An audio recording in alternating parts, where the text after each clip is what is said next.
Hi, this is Worth Godwin of worthgodwin.com. And in this video, I want to give you a few tips on what to do if your electronics get wet, whether that be an iPhone or a computer, desktop computer, laptop computer, really any electronics.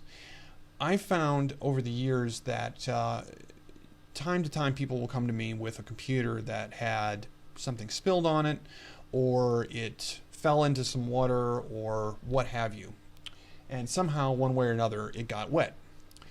Now, a lot of people think that if a computer or electronics get wet, that the water is what actually causes the damage. Strictly speaking, I guess that's true, but it almost isn't though. It's not directly the water per se. Other liquids can have a direct damaging effect on electronics, like salt water, like from the ocean, definitely corrosive by itself.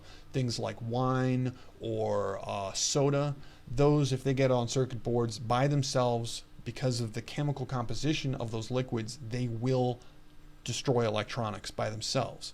Water is actually a little different. If it's fairly clear water or clean water, it's not salt water, for example, then it's actually not directly damaging. It's really what it is. It's the combination of electricity and water that does the damage.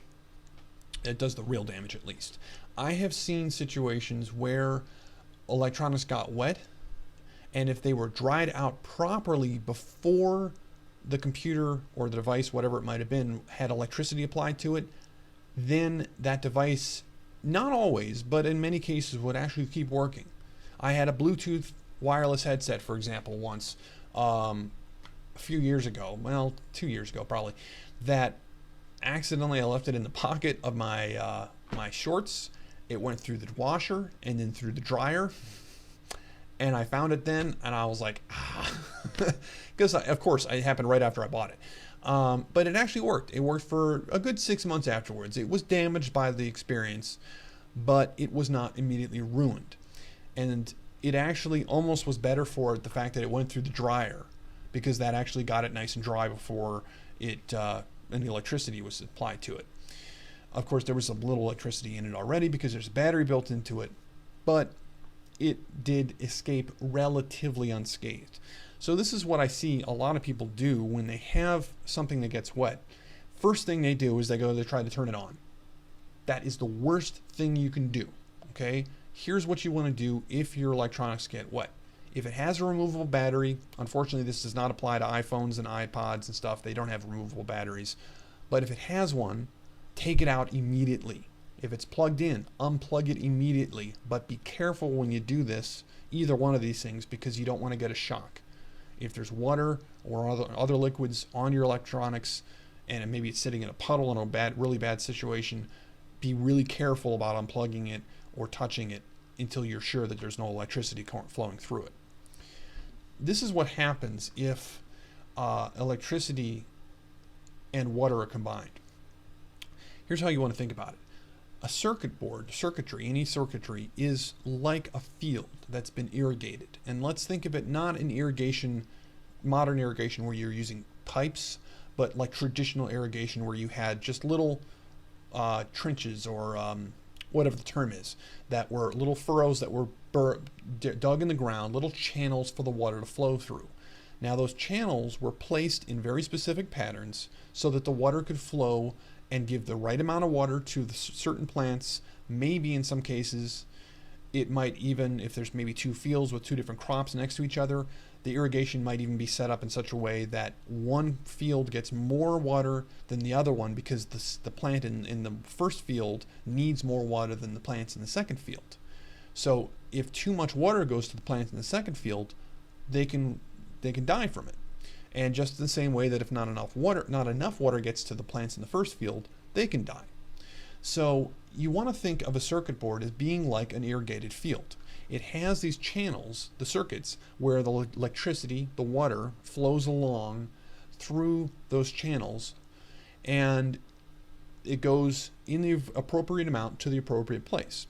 Now, if water gets introduced to this, like say you spill a cup of coffee or a glass of water or something onto a laptop, or you drop your iPhone into a puddle or something like that, what's happening is like that irrigated field is suddenly, it's like the dam that's uphill from that field has broken, and this huge flood of water has now come in and washed all of those channels that the irrigation, that the water is supposed to flow through.